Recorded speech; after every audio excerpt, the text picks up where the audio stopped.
Welcome, everyone, to Intelligent Disclosure. Hi, everyone. Richard Good Dolan. to see you here. Can see you guys on the side there. And Tracey. So we're happy to be back here. Our system is now fully in operation. So you were gone for who knows how long, a long time. We brought you back last week. We did a whole interview on remote viewing. It's true. It's true. But we're not doing the interview of you this week. We're just doing our normal collaboration here. We are. I just want in to the collaboration room. Before we move on, I just want to start by saying thank you to everyone, all the comments about the remote viewing interview we did. And there were so many good questions, and we will go back to the comments when we are ready to do a follow-up. Yeah. We're going to answer some questions. For sure. It might not be right away because we have a couple things coming up. This weekend we're going to be in Toronto at Alien Cosmic Expo.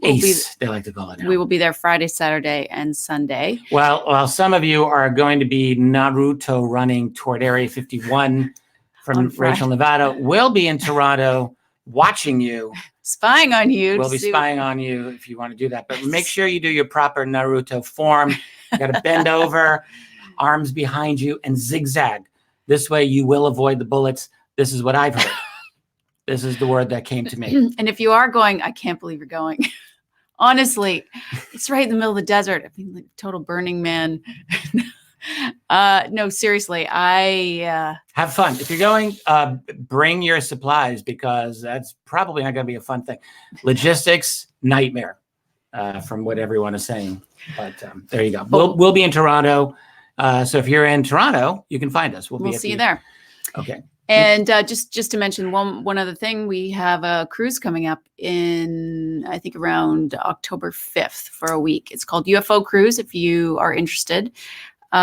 We had no idea we would like cruises. We're shamelessly pitching we the do. Cruise, but if you want to it join, turns out. You'll get to hang out with us. We'll have a good time. It's all in good fun. Yeah. A lot of other interesting people will be there, not just us, other people as well. So we have these two things coming up. So I was just bringing it up because I don't know when we're going to do the follow-up on remote viewing, but we will go to the comments section and we will go to the chat. We did pull all of that out and pull out your questions. I mean, as many as we can. We probably won't be able to get to everyone, but we will do our best. Now, onto our subject for tonight. We were going to do something different again. Completely different. We spent almost the whole day going in a single direction of what we were going to do. And then we realized that's a bad idea. So for months, we have talked about doing a whole episode on Frederick Valentich. Very interesting and important case and absolutely something that deserves attention. So we woke up this morning thinking, let's do that one because I think the timing is good. We've been talking about this for a while. Mm-hmm. And then the day goes by and you learned, you got the news first. That's right. I came running downstairs saying, hey, we can't do this. We have to cover the news today. I know we don't usually do this. We don't do a lot of topical things. We do not at all. But this was just too big to let go, you know? Sometimes you have to. Right. So the news actually came out yesterday.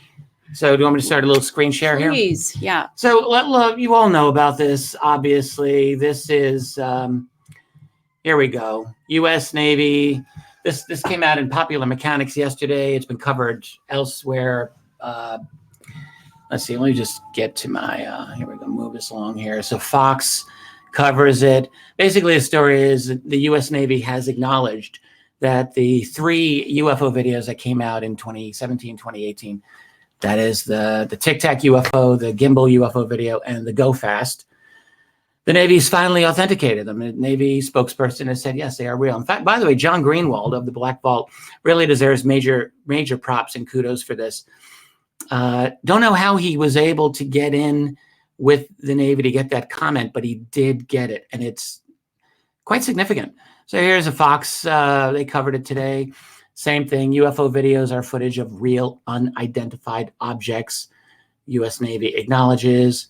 I'll just show you a couple of quotes here. This is their main spokesman who talked about this, Joseph Gradisher, and he's apparently telling Greenwald this, or it's a formal statement, not sure which. The Navy considers the phenomena contained/depicted in those 3 videos as unidentified. A couple of other statements here. This is out of the Popular Mechanics article. This is really interesting. In fact, here, you know what I'm going to do here? Watch what I do. We're going to play with this. What are you going to do? Oh, there we go. That's okay. See? Wow. Isn't that better? We're still here. They get to read the. So this is a very interesting statement. This is out of the article. The U.S. Navy has confirmed that 3 online videos purportedly showing UFOs are genuine. The service, that's the Navy, says the videos taken by Navy pilots show unexplained aerial phenomena, but also states that the clip should never have been released to the public in the first place.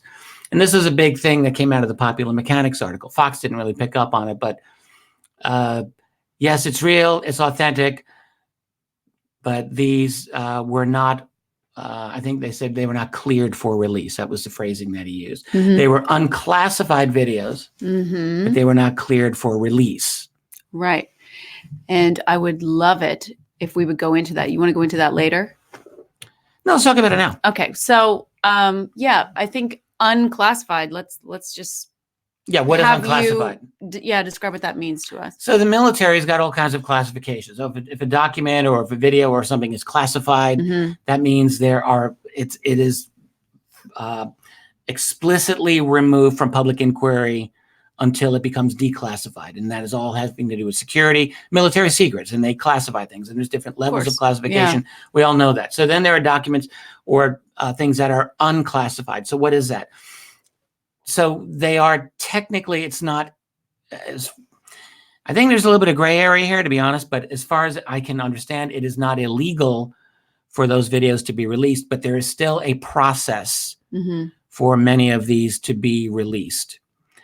So now, how I'd always understood it is that unclassified documents, the military is so big, there's a mountain of documents and files of all sorts.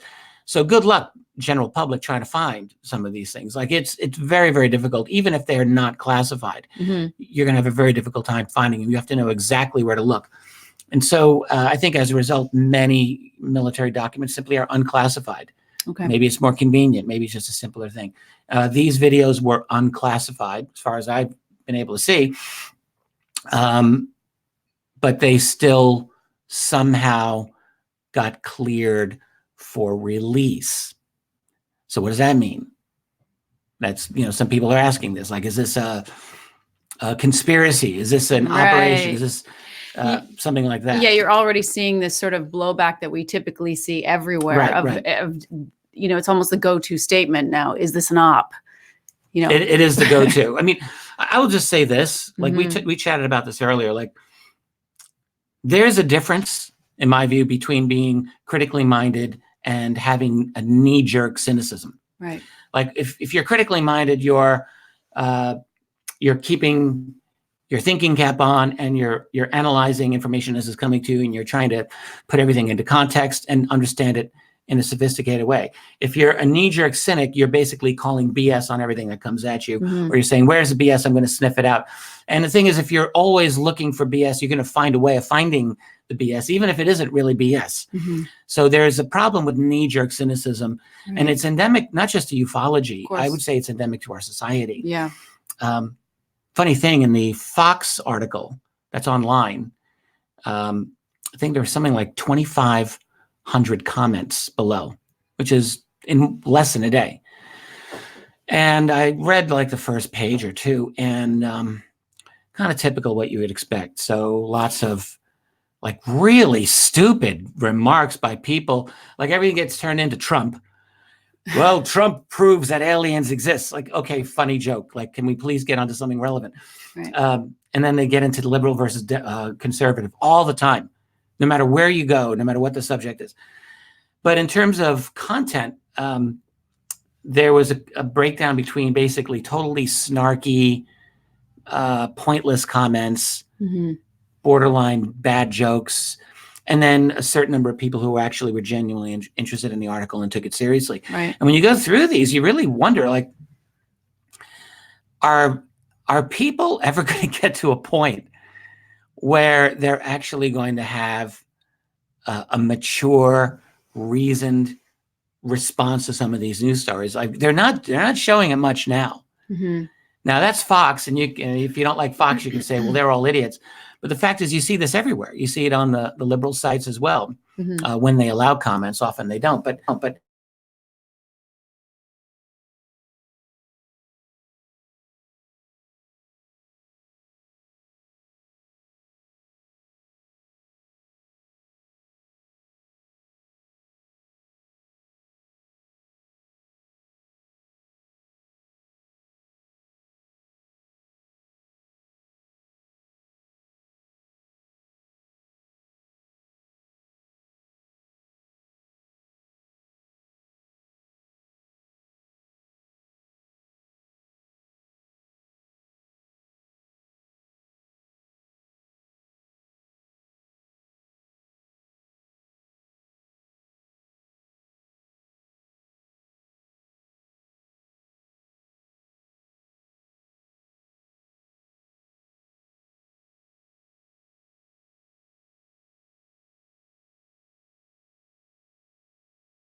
Oh yeah, that icon right there. Yeah. golly, I hope we weren't muted for very long. Okay.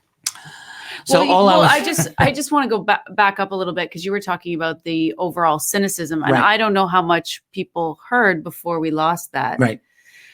But don't you think that's kind of endemic to the whole UFO thing? Like, people are, I think ultimately a lot of people are afraid, and so that is the go-to position. I mean, people, I think, don't consciously realize that knee jerk is sometimes born out of that. I think so. But they're afraid of looking dumb. They're afraid of being taken in. Like, you know what I mean? There's this instinctive feeling like, oh no, I don't want to look like one of the dumb kids, so I'm going to instinctively just go after it and assume that there's an operation. Right. There's that. But then there's, on a personal level, I think, it's very natural for us and our ego and our position of wanting to feel safe and comfortable, and, our ego wanting to protect us, a survival instinct almost, that we are, looking to always recreate the familiar. We're looking to reinforce the familiar. We don't want to, It's just fear of the unknown. Fear of the unknown. Okay. Yeah. Well, fear of changing. I mean, that's not the worldview. case. That's not the case with everybody. But I'm just saying, when you go to a post like that, I think that you really, see a taste of that in the public. I think positions harden over time. Ultimately there is a fear, but it's masked by anger and cynicism. Yeah, I would agree with you. I think that's actually, I think you're right on. Not always the case, but no, often. Yeah. So back to this, the fact that it was somehow the Navy is basically saying we didn't clear these for release. Right. So what does that mean? And I think the answer is we don't really know exactly what it means, but I would absolutely do not jump to conclusions like, oh, that therefore assumes that this is an op. There's no reason to justify that at this point. Right. You need information before you really go down that road. I will just say, I asked Putoff months ago. I said, who gave you guys the green light to do this? Who gave you the green light to give your speech at SSE last year in 2018? To which I always said, is he really going to tell you? No, and then he didn't tell me. That was the whole thing. He didn't tell me. I said, how have we gone from this point to this point? Yeah. And he gave me, I mean, in his defense, he didn't really want to give the answer. I guess it's sensitive, but he said, look, the best thing that I got out of it was the sense that they're doing some navigation.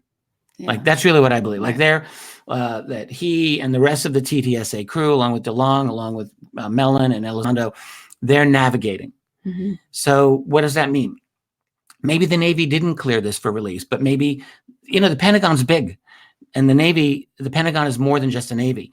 So it is, who knows, maybe they got some other channel to authorize these. Now, those are Navy videos, so perhaps the argument is, no, it's impossible, but I don't really know what's possible or not.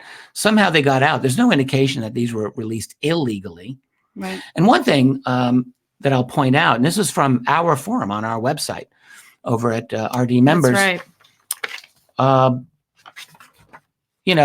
was the reminder that the original Tic Tac video actually wasn't released for the first time in 2017 by TTSA. It was not. Right. It was actually, it got out to the website Above Top Secret in 2007, 10 years earlier.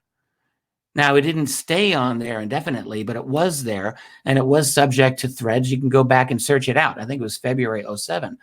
So just 2.5 years, or actually just a little bit more than 2 years after the original incident. And it got out there. And the consensus at the time, incorrectly, obviously, is that at least some believe it was the product of German film students, part of a project. That doesn't seem to be the case, obviously, but it was out there. Now, how did it get out there? Right. I don't know that anyone knows that. I don't certainly know that.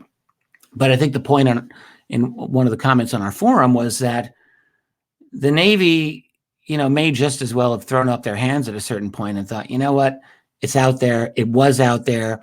And then, of course, it was discussed a number of years later, again, prior to TTSA, on the website Fighter Sweep. Right. The author was named Paco Cherio, who I think was a friend of David Fravor, and wrote a very long, interesting article about the Tic Tac encounter. He didn't have the video there, but the story was kind of coming out. The video had gotten out briefly on ATS. So you could speculate that the Navy just thought, it's out.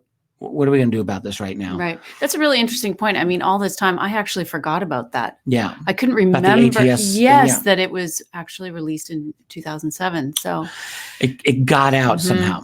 Or not released. Right. It got out. Yeah. But anyway, so the thing is, in my opinion, the fact that the Navy didn't authorize this or clear it is really of secondary importance anyway. I mean, the most important thing here is that the Navy authenticated the videos.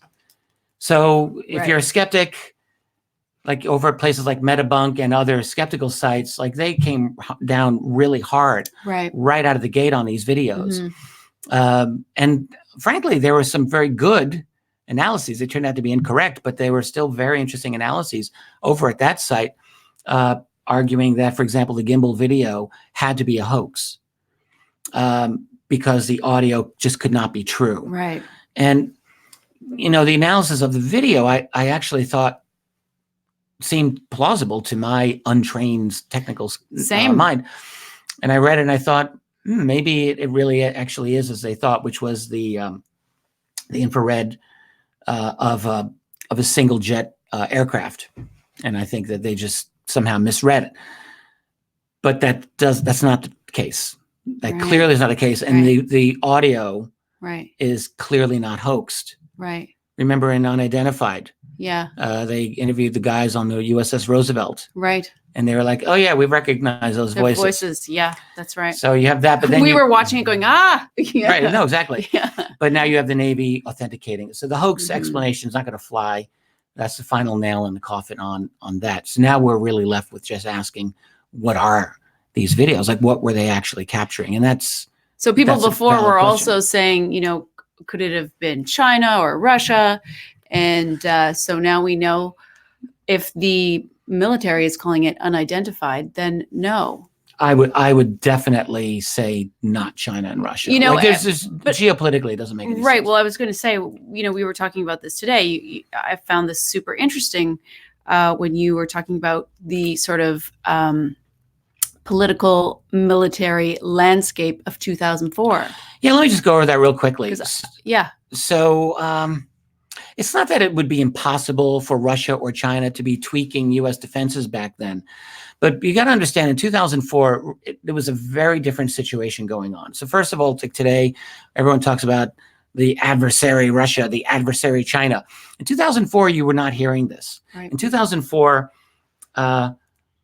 Russia was not in any way overtly, certainly, opposing U.S. unipolar dominance of the world. The Gulf War was not the Gulf War, excuse me. The war against Iraq starting in 2003 was still a new thing. Afghanistan was still going strong. America was fully engaged militarily. Russia was not challenging any of that. China was not challenging any of that whatsoever. And so to think that And by the way, Russia had been flat on its back all through the 90s Mhm. after the end of the Cold War. They were just getting back on their feet by Mhm. 2004. Putin was in power for only about 5 years back then. And so to expect Russia to be playing games over a U.S. battle group in the Pacific with some kind of unbelievably advanced weaponry that we still can't understand, Mhm. it's not a credible. Mhm. It's not a credible explanation. There's that, and then I always keep bringing this up because I mean, I just think of it practically. If you spent all this money on this technology that can do these incredible things, why would you ever just dip it in the middle of a training session? No, right. I just don't think anyone would be willing to risk something worth billions of dollars or millions upon millions. I agree with that. And I also agree that it seems very implausible that it would even be a U.S. Black op being tested there. Now, there's all kinds of speculation that would be the case. Mm-hmm. The U.S. Navy patent on electrogravitic, anti-gravitic types of technologies and triangle technologies and so on. But I'm very wary of that as an explanation. I've not seen any.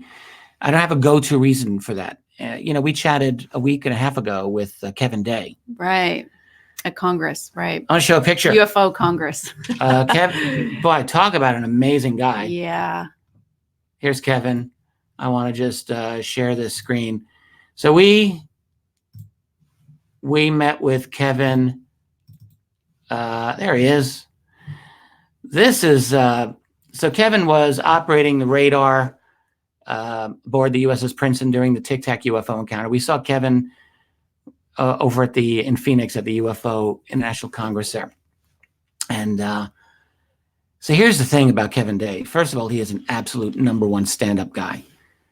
And he is nothing but integrity. Wouldn't you agree? Yeah.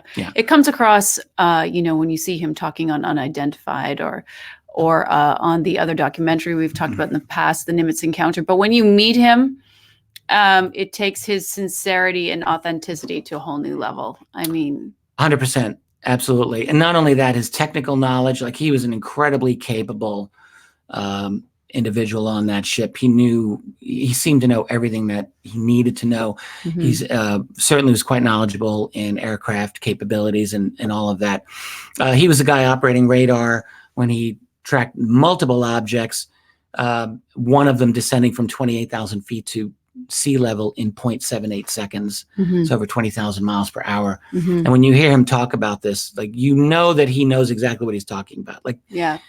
There is no legitimate reason to dispute what he's saying or dispute what David Fravor was saying about the performance of this. So you're left with performance of an object that is so off the charts. Mm-hmm. Kevin was also responsible for all of the aircraft in that airspace. So by nature of his position, he has to know all of the different aircraft. Right. Right. Absolutely. And the point that he made, the point that the guys on the USS Roosevelt made from their encounters as well, from 2014, 2015, is that if you're testing something, that's one thing. But if you're testing something that actually is interfering with the operation, with the maneuvers that they're doing, that's a serious thing. Like, lives could be lost. Right. It's super dangerous and incredibly irresponsible, and no one has an explanation as to how or why U.S. military would be testing advanced black budget tech in that way. Actually, I remember him saying it would be illegal. Oh, yes. Yes, he did. I just remembered that. It would be illegal to interfere with the training mission and put people's lives at risk. I mean, in theory, it doesn't mean it's impossible. Right. It could still be done illegally, and you could say maybe there's a technical explanation. So I would just say you could look into it. Mm-hmm. Okay, fine. Mm-hmm. But I wouldn't go cavalierly traipsing off into that direction. I'm not really sure that that's really going to be a profitable direction either. So we're left with a real mystery, I guess is what I'm saying. One thing about John Greenwald, by the way. Yeah. You were talking about this. You want to just make this point? Yeah. Just I actually was reading a comment by somebody in our forum that I really liked because, John Greenwald in this article is really changing positions because he did think that it was something that was ours. And this person pointed out that that he did change his position, and that, Right. It's really nice to see in the UFO field when we're more committed to the truth. Yeah. And that sometimes means changing positions, and that's how it should be, Absolutely. He really has to get props for this as well. I've always had a lot of respect for John, and he's very analytical. He's very tough at in many ways on demanding strong evidence for cases. And his opinion had been that, at least apparently, that this might be explained as some kind of advanced drone technology. And he just openly said, look, I was very surprised by the Navy's answer, and it's going to prompt me to reconsider. Where he goes is that's up to him. But it was nice. It was refreshing to see a UFO researcher out there move away from what could have been a hardened position. Right. So I thought that spoke very well of him. Yeah. I've got a couple of other things here with this. Can I share this screen here? Or did you want to jump in with anything else here? All right, so let me just, I've got, yeah, here we go. So I didn't really put these in the best order, I have to be honest. One thing that came out, I think, in case you're wondering, were exact dates for all of the videos. And maybe I was just missing that, but I didn't realize that they all had exact dates that were given.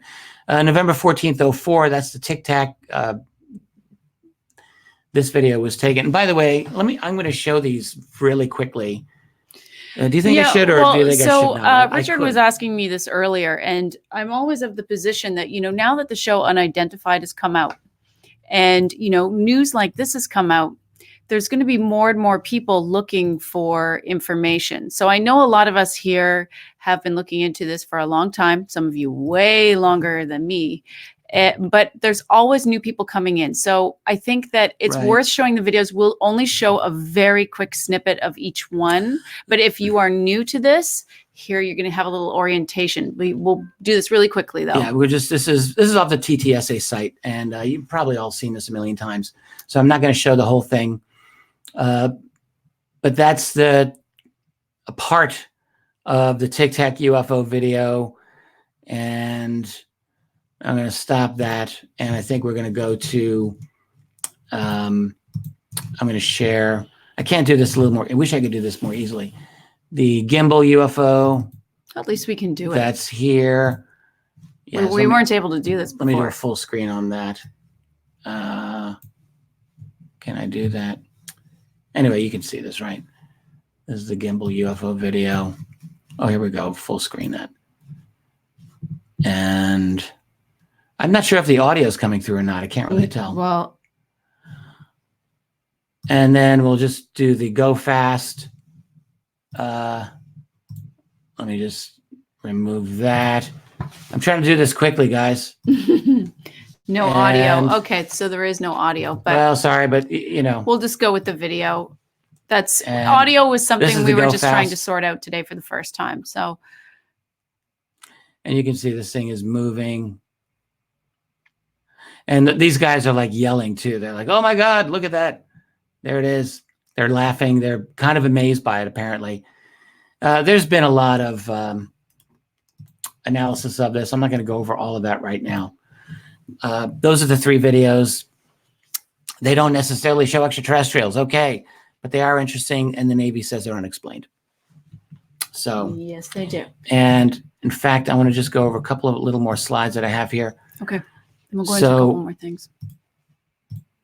Yeah, absolutely. So let's just do this. So I was getting back to this earlier. So the dates for the Tic Tac, the first one is November 14th of 04. Just to point out, that is not the video of Fravor's encounter. There were multiple videos that were, there were multiple encounters that day. And this was, I believe, a direct follow-up to Fravor, as I understand it. And then the Gimbal and the Go Fast were both taken January 21st, 2015. So, and no one really knows if it's the same object or not, according to the Navy spokesperson. This is from, I think this is from the Popular Science article. They're really emphasizing, look, we're not saying it's flying saucers, people. Don't get excited. This is from Fox. They're pulling out, they did a little video on this. Tracey made some screenshots, just saying that, you know, the Navy takes this stuff seriously. I think that was from their statement last spring, actually. And again, the Navy just emphasizing there's been a number of unauthorized and unidentified aircraft entering various military controlled ranges and so forth. And there's Kevin. So let's stop sharing the screen. Did you want to bring something up? I just want to add on top of this. I'm sure a lot of you have also seen that Michio Kaku recently, as in a week ago, just a little over a week ago, was at the World UFO Congress, not to be confused with the UFO Congress that we were at in Phoenix. Right. The one he was at was in Spain. Mm-hmm. And he was there basically, and he's on the web now, but he made some incredible statements. So this is essentially a ufology conference. And he was there. He's a very famous theoretical physicist. And he's basically saying, you know, the onus used to be on the people who were saying there's UFOs, people having sightings, but now the onus is actually on the government and the military. So there's been this huge shift. To what? To talk about it, to defend it, to explain it. Yeah. To explain it, you know. So here's a quote from him. Even if not smoking gun proof, the declassified videos, bolstered by confirmation of multiple sightings of unexplained aerial vehicles during 2014 and 2015, including at least one near collision, are giving ufology new weight. We've reached a turning point, Kaku said. It used to be that believers had to prove that these objects were from an intelligent race in outer space. Now the burden of proof is on the government to prove they're not from intelligent beings in outer space. The possibility that they are vehicles from other planetary civilizations, Kaku told Yahoo, now has to be put on the table. Yeah, it's a heck of a statement. So, you know, I think he's right. The tide is turning. I mean, we've been saying this for a while. 2019 has been unbelievable as far as what's come out in the media. Right. And it hasn't all been, you know, it's been substantial. But so in your opinion, how substantial is this compared to everything else that's come out? Oh, Kaku's statement? No. Well, Kaku's statement along with the news that came out yesterday. Yeah, I wouldn't say it's the news story of the year, but I would say it's an important news story. Right. The fact that the Navy authenticated these videos is significant. Yeah. It's one more step along this path that we're all going. And I would just hasten to remind everyone of how far this conversation has gone in 2 years. It's gone incredibly. That's why I bring this up. In just 2 years. It's astonishing to me every day that I think about this. Yeah. And I think every other person who's thrown themselves into UFOs is similarly. In fact, you know, when we get together, when we do conferences, I talk to Grant or I'll talk to any other researcher. They all say the same thing. It's like, I am astonished at where we've gone. Everyone I think is everyone surprised. Here is too, right? So it doesn't mean that we're having a disclosure moment here.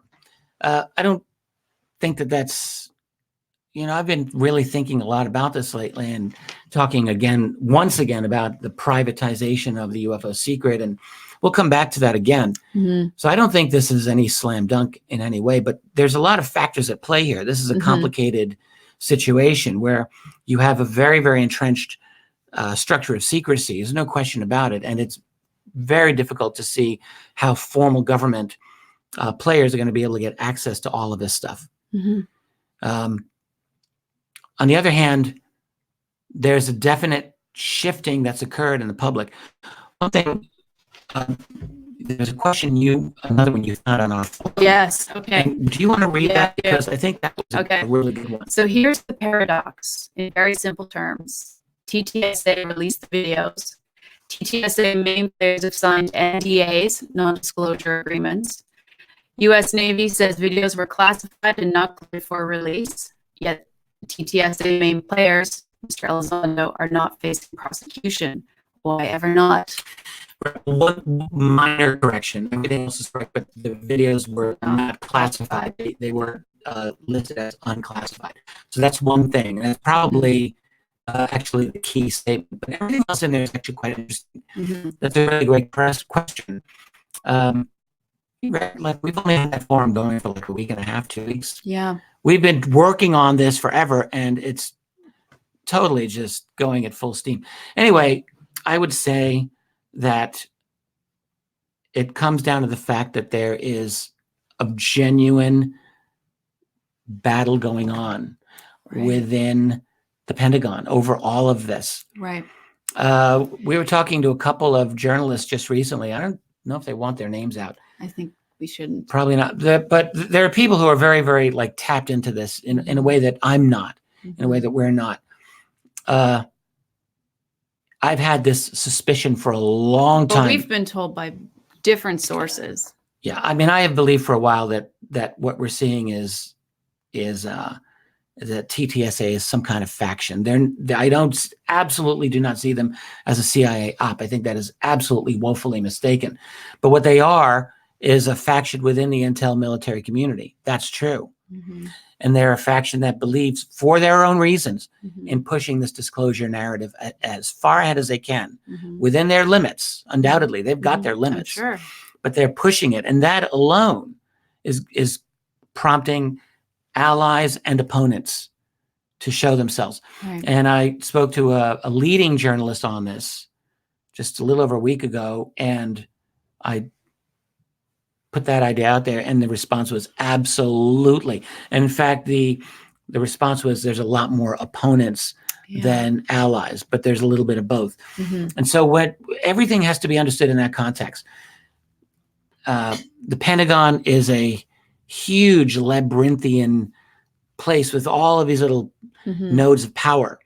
And so when you know, how did the folks at TTSA get those videos cleared? Even though they were unclassified, it could not have been easy. And by the way, we know that there's more videos that have not been cleared.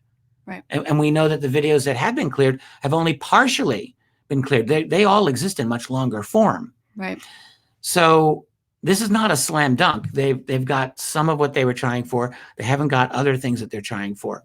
And I think that's what we're seeing. But somehow, I don't know how, they were able to manage this I think in a very deft, clever manner. However they did it, that will be a story that I think we're all going to want to hear at some point.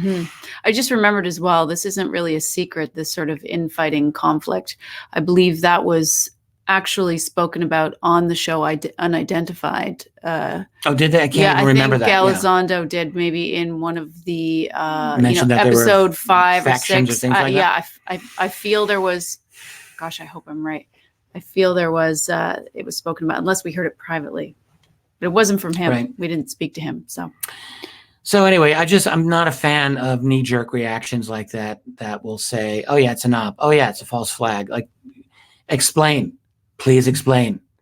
Give us your theory as to how this is a false flag, whatever that means, or how this is an op, whatever that means. What we're seeing, in my view, I've really come down to this opinion for a while, and no one has dissuaded me yet, that we're seeing the actions of a classified a faction within the classified world that is trying to walk a very careful path. That's what I think. Yeah. And I'm not saying they're all altruists. I doubt it. Who expects that? But they've got their reasons. And what we're seeing is an incredible result in the public domain. Like, don't forget that. Information's come out that no one has been able to get out. No one. Not in 70 years. The kinds of acknowledgments that are coming out of the establishment have never come out to this level. I mean, what we have is an unprecedented amount of openness and public discussion. And when you really think about it, we're only at the very beginning of this. You know, we haven't yet reached the stage where this truly washes through the full But extent of the it culture. has incredible growth in this past year. Yes, absolutely. I just have Steve Bassett in my head because yeah, we should find out what he he's up to thinks right of now. this news. Yeah.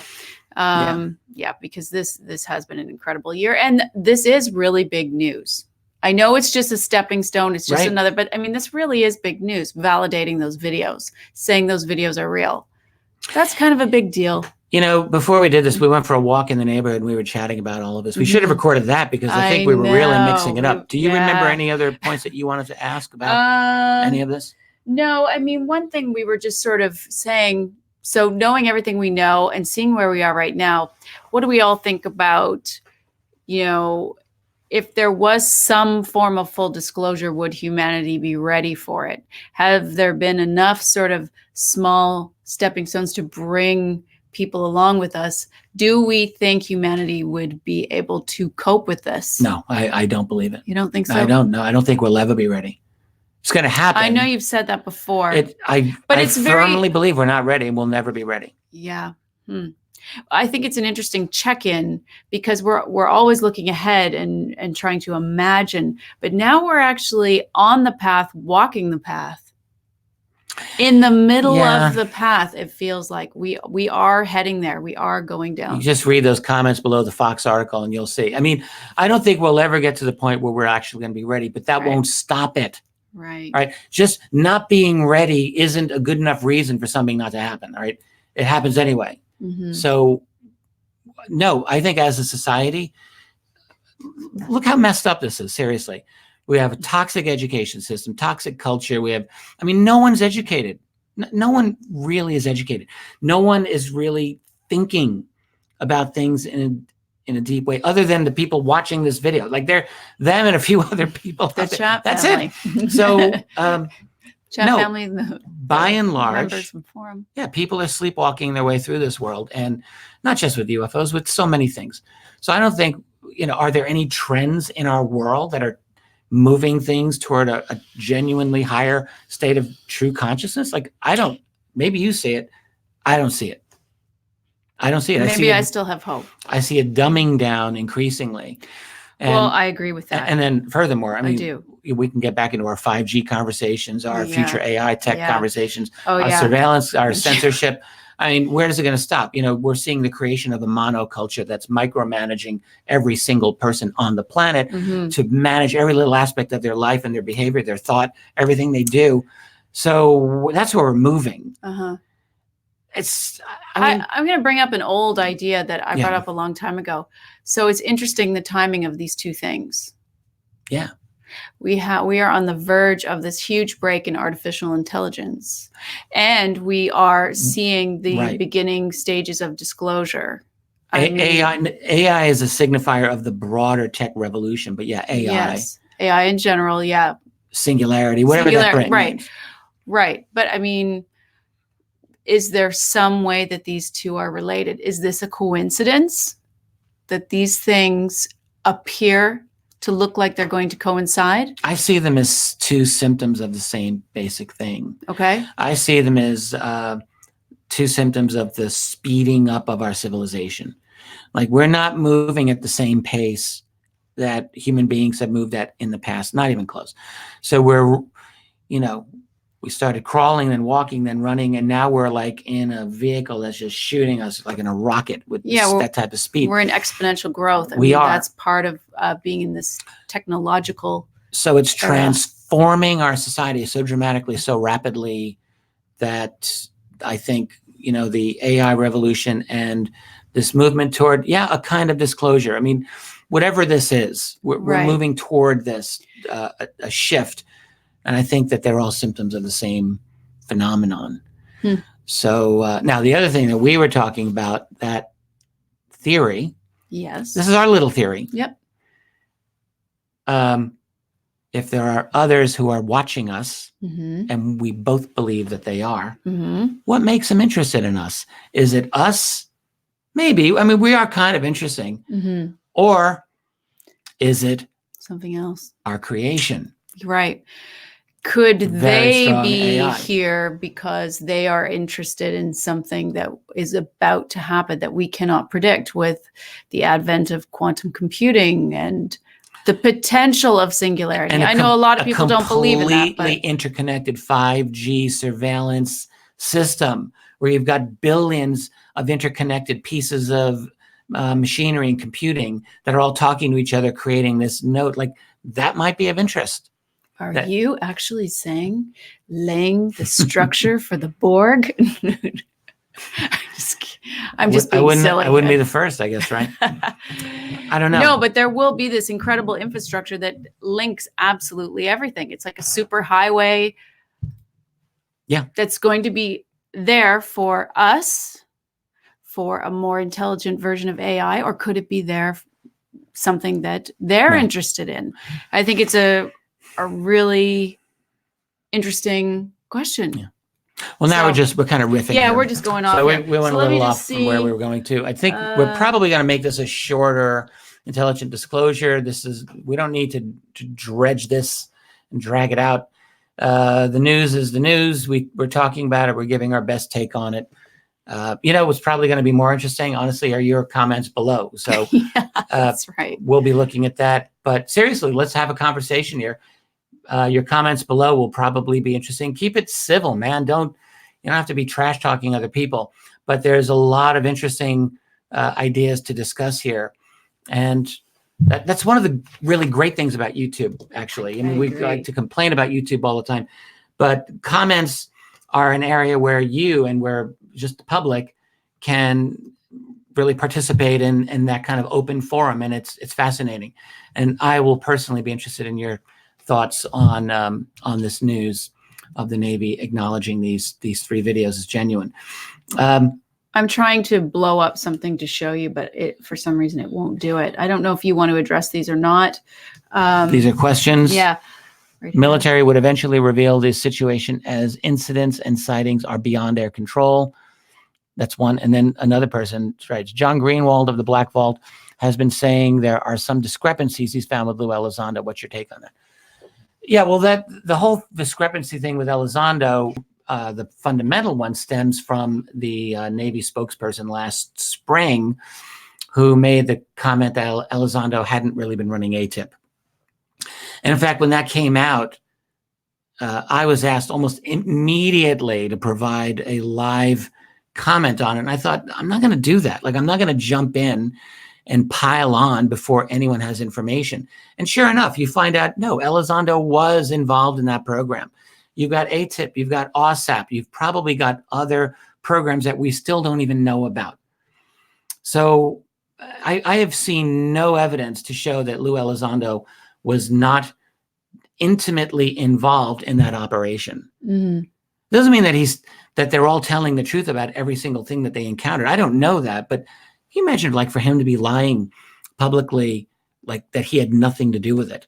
Right. I mean, that takes some serious moxie. I just don't see that, and there's no evidence for that. I just can't imagine that he would want to be that public, and that if he was making this up. However, it is important for people to go and look into these things. So, right? Keep in mind, that was a statement by Christopher Sherwood of the Pentagon, and I'm not saying Sherwood was lying or intentionally lying, but you've got to keep in mind, it's an amazing thing. Like, people have distrusted the CIA, they've just distrusted the Pentagon until those organizations say what you want them to say. Then people are ready to, kiss their behind and say, oh yeah, they're telling the truth. There are things going on in the Pentagon. There is a power play there. And the fact that he made this statement doesn't inherently make it true. There's probably another truth in there. Mm-hmm. And I think it's very grossly premature to just jump on and pile on and say, oh, well, he's obviously a liar, right, Elizondo. And I just think, no, I find that's not that's reflexive. That's almost like a knee-jerk kind of response. So I don't agree with that. Now, the other question, military would eventually reveal the situation as incidents and sightings are beyond their control. Not really sure what this person's actually saying. It's definitely true when you go through the long history of UFO encounters. because there were UFOs before 2004. How about that? Who knew? You wouldn't know that if you were just to listen to the Navy or the TTSA or any of those people. This goes back a long, long, long time. And these encounters, of course, were clearly, obviously beyond the control of the United States military. Like, that is so patently, openly obvious. So the U.S. military may have some black budget tech out there. Not saying they don't. But if you're really going to try to argue that all of these UAPs and UFOs are black tech, you're going to have a serious cherry picking party, because you're going to have to leave out a large, massive amount of information and evidence going through the entire 20th century, showing objects like the Tic Tac UFO being tracked in multiple thousands of miles per hour, stopping on a dime, instant acceleration, all of that. And why would we be messing with ourselves? I don't know. That's exactly it. Like, and for 70 years, for 80 years, like, yeah, you could see it for a limited project. Mm-hmm. I asked myself this very question when I wrote my first book, UFOs in the Mhm. National Security Mhm. State, covering the 40s, 50s, and 60s and early 70s. And I had to grapple with that. You know, if it's black budget tech back then, okay, fair enough. But are they really going to be tripping installations and alarms decade after decade? Why would they Like, be hovering over nuclear over nuclear weapon storage facilities, over facilities? I mean, Air Force bases, naval bases, army bases? No, for 8 hours at a time, hovering over a military base. that's Loring Air Force Base, That's right. 1975. Yeah, Good catch on that one. I am very taken by that case. That's why I just we covered that, didn't we? We did. Yeah, that's an amazing one. Yeah. So that's the point. Like, I was just saying, why would we be messing with ourselves? right. And so I think every evidence shows this is beyond their control. So to that extent, that's a great question. Anything else here? Let's see. Richard, do you think the U.S. Navy is pissed at the corporations that have the advanced reverse engineering craft and the military wants it? Could this be a way for the military to get what they want? That's a really interesting question. Now, the guys who are in the TTSA are primarily retired, and a lot of them aren't military. They're retired CIA or intelligence. Some are military, some are not. But the larger question is, could there be motivations to get access to the tech? And I think I would have a working hypothesis that the answer to that is yes. Like, I would just go on the assumption that not simply the military, but other private entities. Right. I think we have to assume that there is a private competition at work within the broader defense community. Mm-hmm. So there's some players who are in the in crowd and other players who want to be in the in crowd. Right. And I think it's very possible that the TTSA folks, these are basically Robert Bigelow's guys, are not but in the in crowd, but want to be in the in crowd. Like, they're actually not in the in crowd. Like, people tend to think that Bigelow, oh yeah, he's all about UFOs. But as far as defense contractors, he's a small time player. He's certainly not Lockheed Martin or Boeing, for goodness sake. Right. So I think, but he's certainly knowledgeable, very sophisticated, as well as all of the people around him. They're very astute. And I think they know enough that they haven't told me this, but I'm going on the assumption that they want a piece of the action. So we could be just watching all of these groups and their own conflict. Yes, that absolutely has got to be conflict going on below the surface. Yeah, we think it's like two factions or this side and that side, but it could actually be many, many more complicated with multiple parties, and that's why we can just never figure this out. Yeah, I absolutely think that. I think that trying to get a proper scorecard of all the players is super important, and I don't know if any of us has really done that. Right. Or is probably able to. I doubt anyone's able to do that. Right. But I just want to say, I think one thing for TTSA is they're trying to cut a path. Can I'm going to get this last one here, Sure. just because I was chatting about that. Yes, I would like to know if Richard knows if there will be a file sharing of Stanton Friedman's personal files. I apologize if it's something still too sensitive. There's definitely is this out or not publicly? I don't know. There's definitely a prominent researcher who's about to get access to Stanton's files. No, I think that much is known. I don't want to give the name, but yeah, the answer is I think people are on it, and I think that much we can say with confidence. So I think that'll be a really good thing, and good people are on it. Mm-hmm. I would actually like to get a little piece of that action.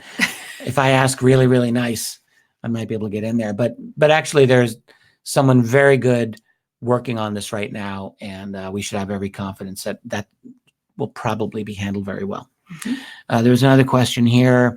Do you believe Tom DeLonge is building an anti-gravity spaceship? No, I don't think Tom DeLonge is building one. Maybe are people like Putoff and Eric Davis and some of the other folks thinking about it?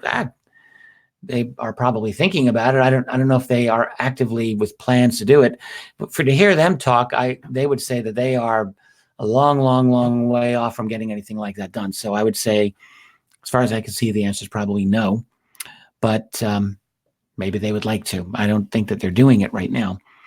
Let's see. Could Tic Tac be the black breakaway technology the former Skunkworks director mentioned? Yeah, Ben Rich. Yeah, I mean, it's possible. I mean, look, there's stories of the ARV from 1988, the alien reproduction vehicle that, where, according to the story, ran on the vacuum. Is that a reference to 0-point energy? Some people think so. Mm-hmm. That doesn't mean that craft was able to do inertia-less instant acceleration and that type of thing, but maybe it could. There was, according to the story, there was a video at the time that Brad Sorensen, who was there, saw the hovering objects, and he saw a video of an object that looked identical to it taking off from a dry lake bed, maybe Groom Lake, and doing an instant acceleration. So you got the story. Maybe it's true. Maybe we've been building them. I've wondered about this for the longest time. Well, and it's possible. You know, I'm thinking back to the Tic Tac encounter and how it started, because in so many military encounters, they actually start off as evasive. When they're being approached, they don't go towards the pilots. They're typically evasive. And, the objects. And that was the case in the Tic Tac, at least in the beginning of it. You know, when Fravor was circling, like Fravor was going to it, and then it moved away. Well, right. Also, they had been detecting them for quite several weeks. Right. So they were holding back, and this is part of a long history of these UFO encounters. The objects usually do not overtly engage. Right. I mean, it has happened, but it usually does not happen. Right. But I do think in the end of that encounter, at least how it was portrayed, the Tic Tac did do a super close flyby. And again, when I come back to that every time, I think, why would they risk something so expensive? Oh, you mean like the Russians or the Chinese or some other nation? Or us. Or us. Why, if it, so much in this world comes down to money. Why have any direct confrontations at all? You're basically asking. So the evasive maneuvers would make sense. Yes, it could be ours. It's like we need to, but then when there's these really close encounters, it doesn't make sense to me anymore. There's a comment up there. I don't usually jump in, but someone said, I think it's like Grant Cameron said, the UFOs enjoy being sighted. Yeah. Maybe. We're spitballing here. Everyone is. We're all guessing. Yeah, we really don't know the answer, but everyone's guessing. It's an interesting discussion for sure. Okay, two last ones, and then I think we should wrap it up. This is a good one, and then we'll get to that last one. One person writes, my biggest concern is that the companies that are on the stock market are also the ones behind the scenes with UFO tech. So the corporate tree could be massive. Yeah, look, if you haven't seen my video on Dr. Kit Green, or if you haven't read my article, it's a free article. It's on our website. Then read it or watch the video.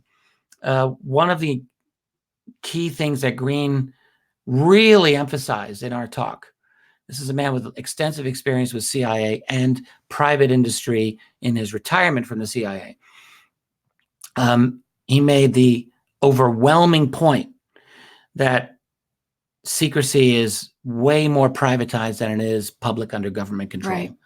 That the private corporations dominate. Right. He's not the first person to say this. This is not his point alone, but he made this point very forcefully with me.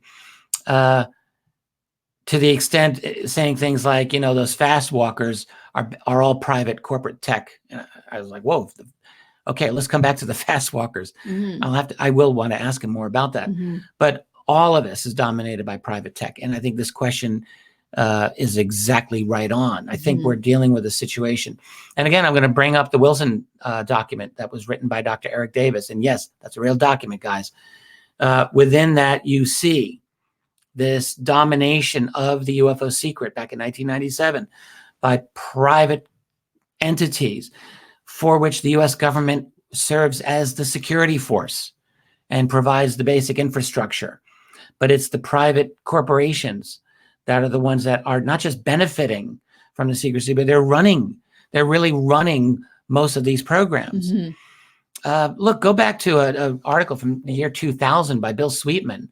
I don't have the title right in front of me. It's on Understanding the Pentagon's Black Budgets, Special Access Programs, from January 2000. Bill Sweetman is, I don't know if he's still around, is a very excellent aviation aerospace writer. He knows that world really well. And his analysis back then, 20 years ago almost, was that the world of special access programs is dominated, as far as he could see, by private entities, and that Defense Department personnel are really little more than liaisons. They don't have, for the most part, dominant roles here. And that's been the theme all along. So I think that's a really astute question. And getting to the bottom of it, there's a lot of legal protection that these private corporations seem to have within the Pentagon's special access program structure. And getting through that is going to require a serious legal initiative here. Right. Otherwise, I don't know how it's going to happen. One more question, and then that's a good way to wrap this up. Yeah, I just have a question too. Yeah. So I saw someone wrote in here something about black triangles, and I know that there's a patent out that a lot of us have seen now that Boeing, or I can't remember who it was. Boeing's been working on this for a long time. The black triangles, right? So that just made me wonder, because we're not saying everything is theirs. We're actually not saying, but have there ever been? You would probably be the person to ask. Black triangle encounters with pilots. I can't think of one. That's a really good question. They've only been other type of craft, as far as I can recall, since we've been doing this show. But have there? I cannot. I'll have to think about it. You got Belgium in 1990. Belgium in 89 and 90 was the scene of a lot of triangle sightings. But now, it's not clear if they were all pilot triangles. Encounters in the air? Well, on the night of March 30th, 31st of 1990, the Belgian Royal Air Force they had F-16s, and they did attempt to engage UFOs that were over Belgium at that time. I don't know if those actually were triangle. I don't know if anyone really knows. Those were lights in the sky, but there had been a lot of triangle sightings up to that time. There was a good triangle sighting in Britain in 1993 that did prompt RAF interceptors. I don't know how. I don't think they actually engaged in it. But they're not like the Tic Tac or... No, you're right. I don't think that nothing like that. I can't remember sort of anything where people were engaging a black triangle. We have to keep in mind something. Yeah. This is a good way to visualize it. If you take a wall in your house and you take a black paintbrush, a tiny little black paintbrush, and for every UFO encounter that actually happens, you hit the wall, right? Okay. Or actually, take a white paintbrush. For every UFO encounter, you put a white dot on the wall. Dot, dot, dot, dot, dot, dot, dot, dot, dot. And so the wall fills up, and you've got like thousands, I don't know, tens of thousands, 20s of thousands, millions of little dots on the wall. So it's a white wall. But then someone takes buckets of black paint and dumps it on the wall, Mm-hmm. covering most of those sightings, so that you've got little specks of white that remain. That's the stuff that we know about. Right. All right. It's actually that bad. Yeah. So despite the fact that the National UFO Reporting Center can report, I don't know, 6,000 more reports a year, and MUFON will report 6,000 or 7,000 or 8,000 reports a year. There's a lot there. I mean, and most of them are probably utterly conventional. Some are not. But the really genuine encounters, the military, the classified ones, we're not getting most of those at all. Yeah. So and what we know of is simply within the, US, Canada, North America, Western Europe. We know nothing about what's happening in Africa. We know nothing about what's happening in Asia. Most of it, the whole rest of the world is just off limits. So I hesitate before trying to make definitive statements on the nature of these encounters. I don't know, but to answer your question, I'm not aware. Right. Nothing comes to mind for triangle. me. So just wondering if anything came to mind for you. It just occurred to me. Okay. So we're going to wrap this up. Richard. Yes. We went over an hour, by the way. I know. We said we were going to do 30 minutes. That always happens.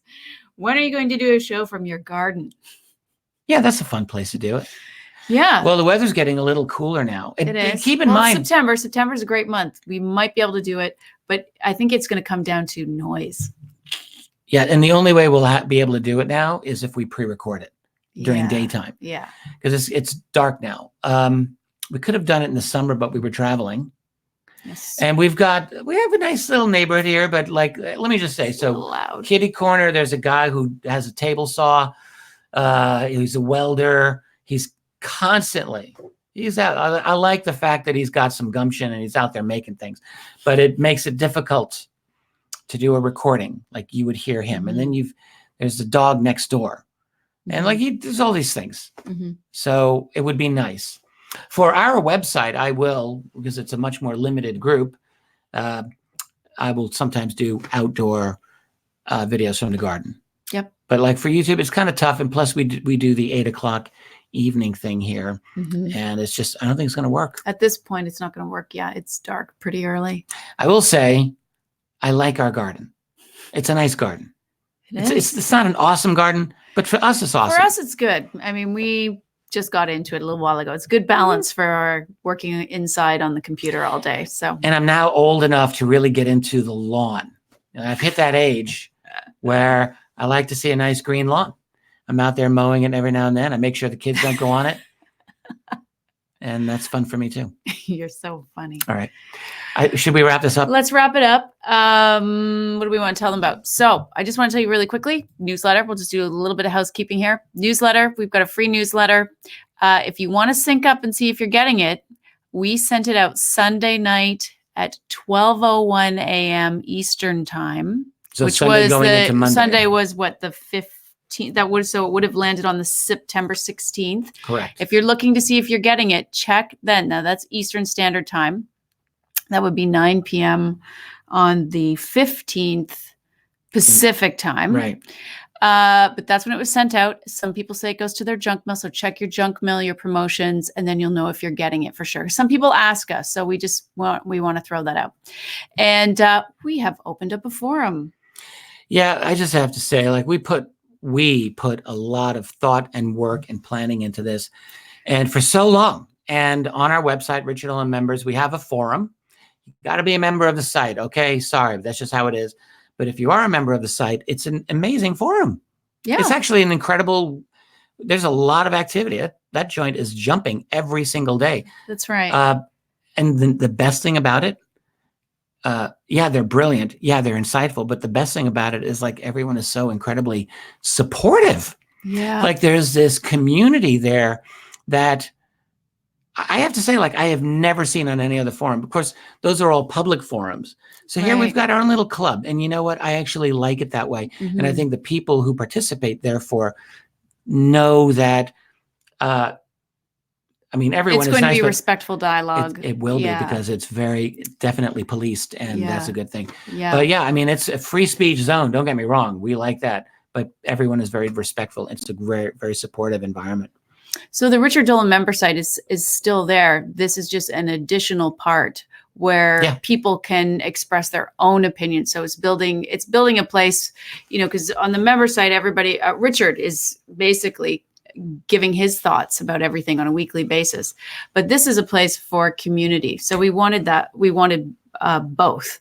And we finally have that, thanks to some amazing people that helped us, because we realized we could not do it on our own. One person early on or midway through said, "You guys should be doing this yourselves.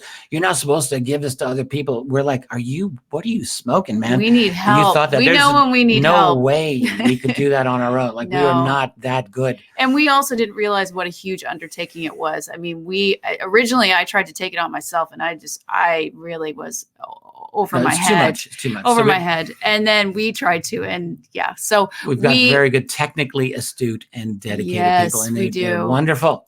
But also just want to say, we thank everyone who's here. Just doing something as simple as subscribing to the YouTube channel means so much. It's absolutely free, and it's one way that really helps to support Richard's research. And we are dedicated to getting lots of free content out. So please don't think that everything is about the Richard Dolan member site. We are right. You will see that if you look at the newsletter. We have the first half that's all the free content, and the second half is all the members content. You can kind of see what's going on there, the kind of things that we put up there, if that's of value to you. What's funny?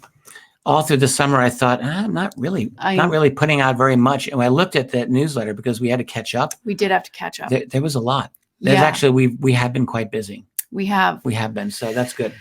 But yes, and if you are already a member, come check out the forum. Be there. Yeah, maybe tonight. All right. But we want to thank you all for being here. We really do. We appreciate everyone, and we hope you have a wonderful night. Thank you for joining us. Smash the like button if you like it. Is that dignified or not? I probably shouldn't be saying that, but it's the thing. So I'm just going to say it. You're catching on to the lingo. I'm learning the lingo. The chat family. The chat family taught you that. Yeah. It's been great. We can see some of you, and it's great to see you guys all here. We see a lot of regulars, a lot of new people. But right now I can see every single person there I am familiar with. So hello to everyone. We hope you come back next week. Or next week, will we be here? Yes, we will. We will. We'll be here next Tuesday, but not Saturday. Are we going to be in the country next Tuesday? We may be doing this from another location. Long pause. We'll figure it out. All right. Yeah. We might still be in Canada. Yeah. Right. Yeah. We'll make it happen. Okay. All right, everyone. Have a great night. Catch you next time. Let's keep fighting the good fight. So great to see you guys. Good night.